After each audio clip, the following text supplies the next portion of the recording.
Bienvenue les Fortistes, bienvenue sur Forty Something, et tout d'abord un petit message de remerciement avant de partir en vacances. Merci à tous pour votre soutien, pour vos commentaires, vos pouces en l'air, vos petits échanges, les petits échanges qu'on a en permanence sur cette chaîne. C'est vraiment enrichissant et c'est un peu la raison même d'être de cette toute petite chaîne. Je suis très content qu'on soit entre nous, il y en a certains parmi vous que je commence à connaître. Je connais un peu vos goûts, vos préférences, on échange. C'est toujours dans la bienveillance, dans l'apaisement, c'est super sympa. Et vraiment un grand merci pour ça, parce que Forty Something, c'est un petit peu votre chaîne. Sans vous, je l'ai déjà dit, je ne serais qu'un imbécile en train de parler devant sa caméra, je ferais ça absolument pour rien, donc merci pour tout. Ceci étant dit, on va en revenir aujourd'hui au sujet qui nous intéresse. Je vous l'avais pas dit, hein, je vous l'avais pas dit que j'étais un petit peu Nostradamus. C'était dans une émission sur l'intelligence artificielle il y a pas si longtemps, et je vous disais qu'un de ces quatre, on verrait débarquer un artiste, une chanteuse, un chanteur, un groupe, qui ferait des millions de streams, qui cartonnerait un petit peu partout sur la planète, qui engrangerait des brousoufs pendant des années, avant finalement que la supercherie soit éventée et qu'on vous révèle que tout ça n'était que l'œuvre d'une intelligence artificielle. Bah c'est arrivé tout récemment. Alors bien sûr pas dans de telles proportions, ça n'a duré que quelques semaines, et justement ça apporte de l'eau à mon moulin pour vous montrer à quel point les choses vont vite. On va parler aujourd'hui de ce groupe, The Velvet Sundown. Qui sont-ils? D'où viennent-ils? Formidable robot des temps nouveaux, les Velvet Sundown, c'est un groupe créé de toutes pièces par l'intelligence artificielle.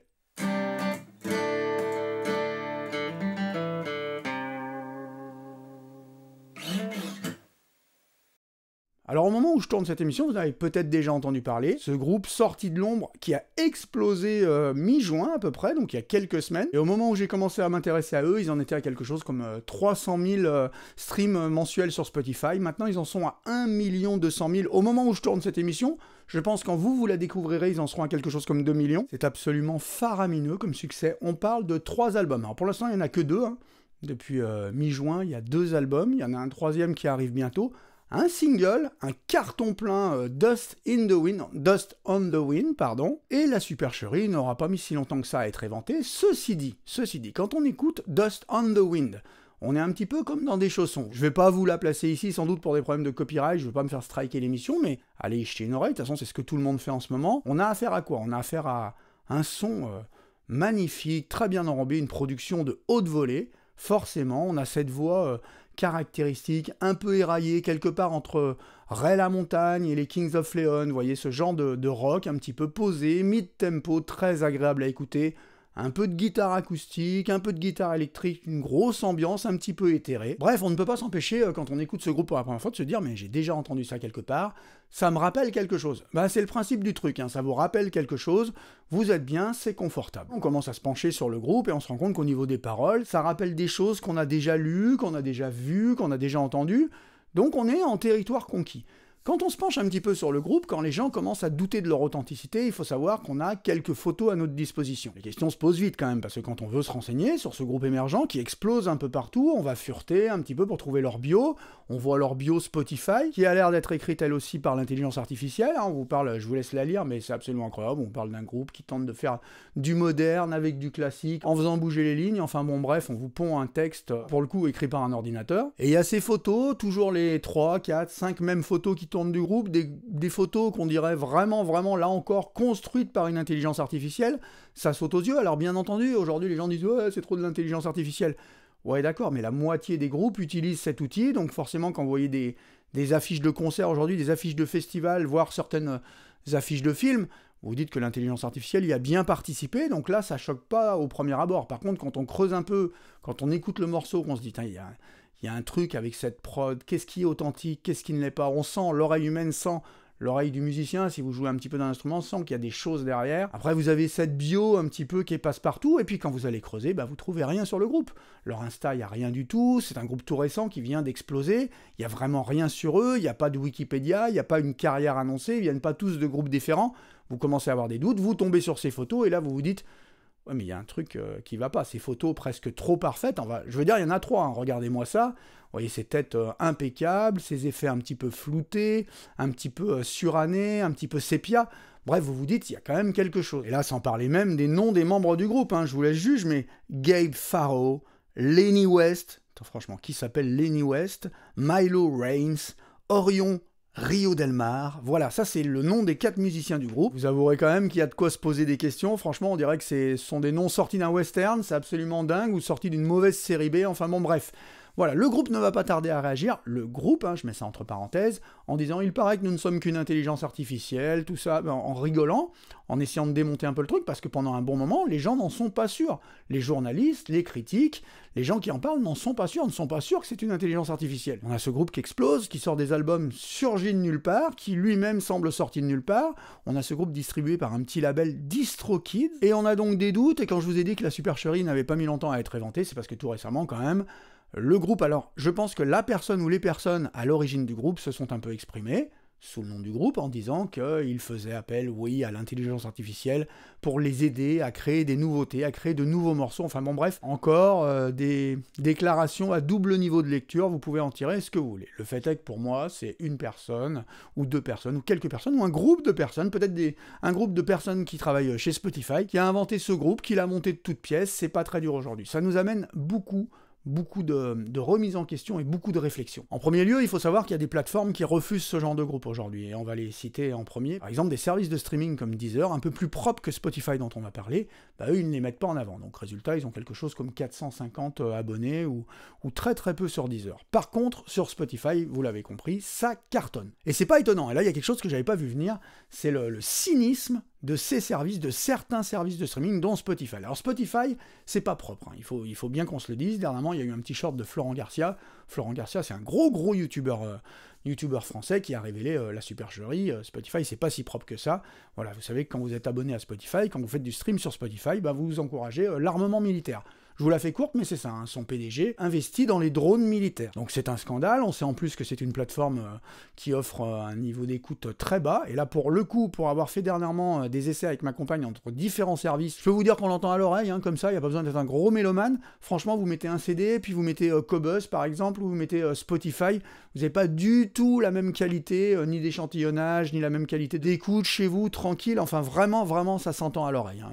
On peut discuter des heures, alors bien sûr, Spotify, souvent, on l'entend en faisant son parcours de santé, en courant le matin dans les bois, sur sa pause, dans les transports en commun, donc on s'en fout un petit peu d'avoir une high-res, mais là, pour le coup, on entend la différence. En dehors de ça, Spotify, c'est aussi la plateforme qui rémunère le moins les artistes, mais bon, ça c'est un petit peu hors sujet, mais c'est quand même pour situer un petit peu le contexte de l'affaire. Maintenant, ça m'appelle quelques réflexions, dont notamment une, et j'avais pas vu ça du tout venir, alors vous allez me dire, mais t'es bien naïf, c'est le cynisme, l'opportunisme de ces services de streaming qui vont utiliser l'intelligence artificielle tout simplement pour créer ou faire créer des groupes, et comme ça, ils n'auront pas à rémunérer les artistes. Parce que vous savez, même s'ils ne rémunèrent pas beaucoup, bah, quand vous écoutez du YouTube, tout ça, vous êtes obligé de rémunérer les artistes. Là, non, pas du tout. Spotify, ils ont décrété déjà qu'en dessous de 1000 écoutes, vous étiez plus rémunéré. Quand vous étiez un musicien et que vous étiez sur la plateforme, c'est très bien, hein, on rémunère un petit peu moins. Mais là, carrément, imaginez un petit peu le gain pour ces services de streaming s'ils vous glissent dans vos playlists des groupes créés de toutes pièces par l'intelligence artificielle. Là encore, on va vraiment me traiter de candide, on va me dire mais t'avais pas vu venir ça? Bah non, je l'avais pas vu venir, j'y avais même pas pensé, c'est absolument dingue. Et effectivement, quand on y pense bien, la plupart des gens aujourd'hui n'écoutent pas de musique. Ils entendent de la musique, on entend de la musique partout. On entend de la musique comme on entend une sirène de police. C'est-à-dire que vous êtes dans la rue, vous entendez de la musique, vous êtes dans un magasin, vous entendez de la musique, vous avez écouté, lancé un titre sur Spotify, et puis après vous êtes parti faire autre chose, la cuisine ou je sais pas quoi, et vous entendez de la musique comme ça en fond sonore, mais vous êtes rarement un écouteur actif, enfin la plupart même de ceux qui regardent cette vidéo en ce moment, franchement, écouter la musique aujourd'hui c'est presque un luxe. C'est se poser dans son canapé, lancer un vinyle, un CD, se poser, peut-être avec le livret, écouter les paroles, prendre un peu conscience de ce qu'on écoute, ça c'est écouter la musique. Non, aujourd'hui la musique on l'entend et on l'entend partout. Et du coup vous lancez un titre sur Spotify qui ne va pas manquer 4-5 titres plus tard de vous faire ses propres propositions. Alors c'est super parce qu'on découvre plein de trucs, il y a plein de choses comme ça, on se dit ça je connaissais pas, moi je dois avouer que je monte mes playlists de temps en temps avec des recommandations Spotify. Maintenant, quand on va vous balancer 4, 5 titres, 6 titres, 10 titres, et puis qu'au bout d'un moment, bah, on vous glisse dedans un titre de Velvet Sundown, bah, vous ne ferez pas la différence, parce que vous écouterez ça, et peut-être même que vous direz « c'est pas mal ça, c'est quoi ce groupe ?» Et franchement, je dois avouer que le titre Dust on the Wind, il est vraiment excellent, il est vraiment très très bon, très bien produit, j'hésite moi, vraiment, enfin, c'est pas que j'hésite, c'est que je me réfrène de l'écouter. C'est un excellent morceau, et ce groupe, ce n'est que le début de cette tendance qui va nous arriver dans les dents, hein. Ça va arriver là massivement à partir de maintenant, parce que ça c'est un exemple, je vous l'ai dit, hein, quand j'ai commencé à songer à l'émission quelques centaines de milliers d'écoutes, Aujourd'hui, plus d'1 million, largement plus d'1 million. Quand vous regarderez cette vidéo, sans doute 2 millions, donc c'est incroyable. La deuxième réflexion du coup que ça m'apporte, c'est de me dire qu'il y a vraiment définitivement plus de mauvaise publicité. C'est-à-dire que vraiment toute publicité est bonne. Ce groupe, on en a parlé en disant attention, vous écoutez une intelligence artificielle, attention, ce groupe, ce ne sont pas des humains qui jouent, il n'y a rien d'organique derrière, et le groupe cartonne au-delà des espérances, c'est un phénomène. Et là, je me dis, il n'y a vraiment plus de mauvaise publicité. C'est-à-dire qu'on vous dit, regardez, attention, c'est de la merde, excusez-moi, méfiez-vous, et les gens vont tous écouter par curiosité. Peut-être même être conquis, et vont se dire, mais c'est pas mal, non, quand même, c'est bien. Donc c'est absolument incroyable ce qui est en train de se passer en ce moment. J'avais pas vu ça, j'avais pas vu venir ça. Je pense que l'intelligence artificielle, c'est un phénomène qui va bouleverser nos vies. No shit Sherlock. Mais c'est véritablement ce qui est en train de se passer. Ça va bouleverser notre condition même d'être humain. Ça va être un bouleversement sans précédent dans l'histoire de nos civilisations, et là, pour le coup, ça commence vraiment fort. Je vous dis, pas de mauvaise publicité, hein. On en parle, moi je vous en parle, et là, directement, vous avez envie d'aller écouter, d'aller jeter une oreille, c'est quoi ce groupe? Et du coup, ça fait des écoutes, il y aura peut-être des conquis, et voilà comment on a réussi à installer, à monter de toutes pièces, et à faire passer presque à la postérité, j'ai envie de dire, un groupe créé de toutes pièces par l'intelligence artificielle. Voilà, et c'était un peu tout ce que j'avais à vous dire sur cette affaire. Je trouve ça fascinant, je trouve ça passionnant, ce qui se passe en ce moment. Je trouve ça extrêmement inquiétant, bien entendu, parce que dans la dernière émission consacrée à l'IA, je vous avais dit que je craignais pour la création humaine. Bah là, on est en plein dedans, hein. Il n'y a plus de création humaine, il y a des gens derrière qui bougent des boutons, il y a l'IA qui s'amuse et qui vous amène un produit fini, un produit agréable à écouter, qui flatte l'oreille.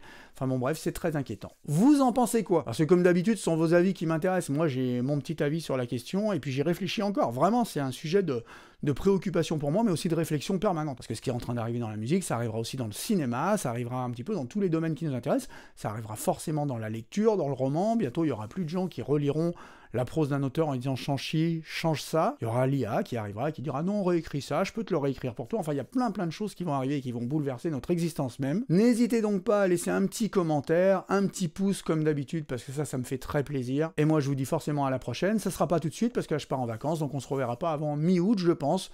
Profitez de tout, éclatez-vous, soyez curieux. C'est une période un peu privilégiée, hein, on se le dit chaque année.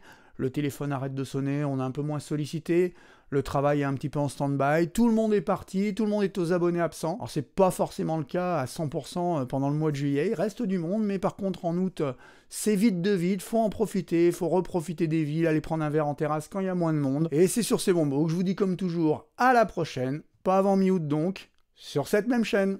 Ciao!